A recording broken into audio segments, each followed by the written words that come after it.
गोजोननाय मोनदों दिनै फैबाय थानाय जि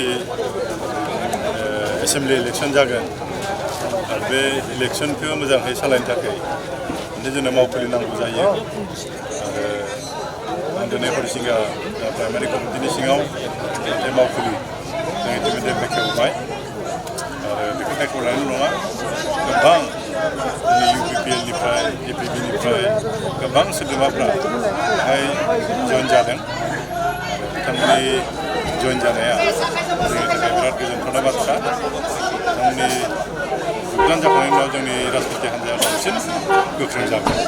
साबेसे जइन जादों सार?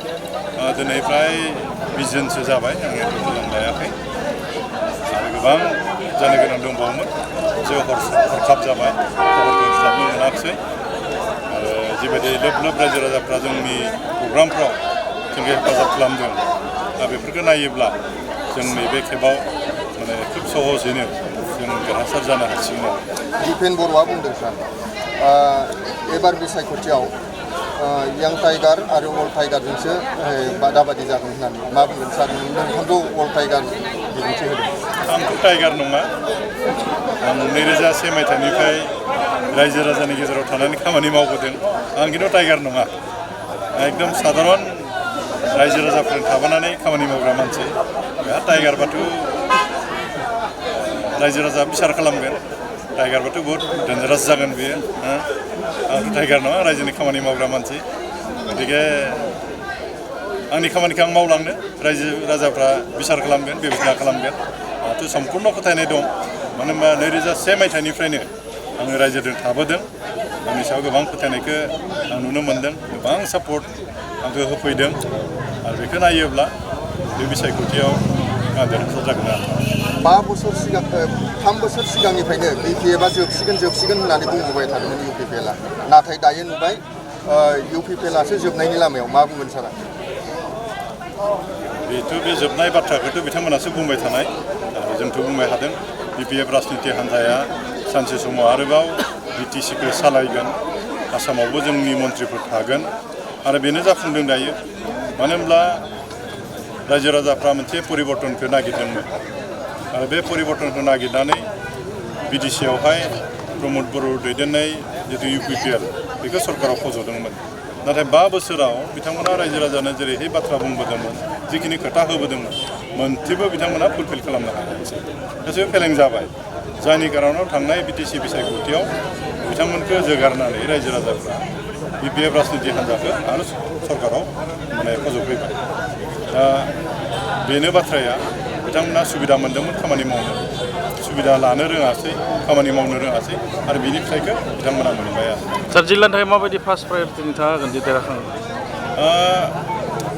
जोंनि उदालगुरि जिल्लायावहाय गोबां समस्या दं। थांनाय समफ्रावबो जों मावबोदोंमोन आरो दाबो मावनो जों इतिमध्य सिद्धान्त लादों आरो बिसेसकरि बाहाय लामा मोननैसो मावनो दंबावो, दालां मोननैसो मावनो गोनां दङ। बेल' नङा, जोङो बिसेसकरि जोङो दाबि खालामबाय थादों जोंहा सोलोंथाइ बिथिंखौ जों एसे मोजां खालामथारनांगोन, फोसाबथारनांगोन। गोजौ सोलोंथाइ, बिसेसकरि इउनिभार्सिटि जोंनि रायजो राजाफ्रा गोबाव समनिफ्राय दाबि खालामबाय थादों। क'क्राझाराव थांनो गोनां जायो, गुवाहाटियाव थांनो गोनां जायो, तेजपुराव थांनो गोनां जायो। गोबां दुखिया गथ'फ्रा बे थांनो हायि, थाखा फैसा खरस खालामनो हायि गेजेरावनो गारनो गोनां जायो। दा बेखायनो जोंहा फार्स्ट प्रायरिटिया जाबाय मोनसे फुल फ्लेजेड इउनिभार्सिटि जों लाबोनायनि सिन्था खालामदों। इतिमध्य आसाम गभर्नमेन्टआबो जोंनो खोथा होबाय जे इउनिभार्सिटिखौ जोंनो होसिगोन।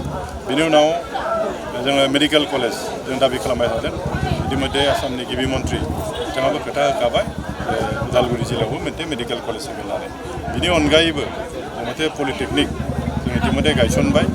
दा बिदिनो गोबां प्रतिष्ठान जोङो गायसनगासिनो दं आरो बेफोर जायोब्ला उदालगुरिया आरो बांसिन गोजौआव थांगोन, बांसिन जोंनि सेंग्राफ्रा, इयुननि जोलैफ्रा बांसिन सुबिदाफोरखौ मोनगोन आरो बेखौनो थांखि लानानै जों आवगायगासिनो दं। जिहेतु लाइमोनफोरनि 2 लाख चेकखौ लानानै गोबां कल भाइरेल बायदि नटिस गैयालासे बेखौ होनाय जादों होननानै बहाबा एसे एनै खेलिमेलिया जादों, आं स्वीकार खालामदों बेखौ।